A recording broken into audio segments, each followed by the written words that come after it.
حضرت ابو بکر صدیق رضی اللہ عنہ کے زمانہ خلافت میں قحط پڑا، لوگ بہت پریشان تھے۔ ایک روز حضرت ابو بکر صدیق رضی اللہ عنہ نے فرمایا، آج شام تک اللہ تمہاری پریشانی دور کر دے گا۔ چنانچہ حضرت عثمان غنی رضی اللہ عنہ کے 1000 اونٹ غلہ سے لدے ہوئے آئے۔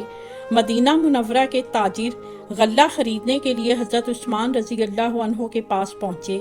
حضرت عثمان رضی اللہ عنہ نے پوچھا، یہ بتاؤ کہ ملک شام سے یہ غلہ جو میرے پاس آیا ہے، تم اس پر کس قدر نفع دو گے؟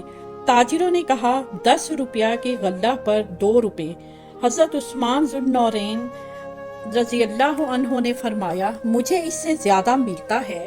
آخر ہوتے ہوتے ان تاجروں نے کہا، جو مال آپ نے 10 روپے میں خریدا ہے اس کی قیمت 15 روپے دیں گے۔ حضرت عثمان غنی رضی اللہ عنہ نے فرمایا، مجھے اس سے بھی زیادہ مل رہا ہے۔ تاجروں نے تعجب سے کہا، وہ زیادہ دینے والا کون ہے؟ مدینہ کے تاجر تو ہم لوگ ہیں۔ آپ نے فرمایا، مجھے 1 روپیہ کے مال کی 10 روپے قیمت مل رہی ہے، کیا تم اس سے زیادہ دے سکتے ہو؟ تاجروں نے انکار کیا۔ حضرت عثمان غنی رضی اللہ عنہ نے فرمایا، تم لوگوں کو میں گواہ کرتا ہوں کہ میں نے یہ سب غلہ اللہ کی راہ میں فقراء مدینہ کو دے دیا۔ ہم آپ کے خیالات آج کے موضوع پر سننا چاہتے ہیں۔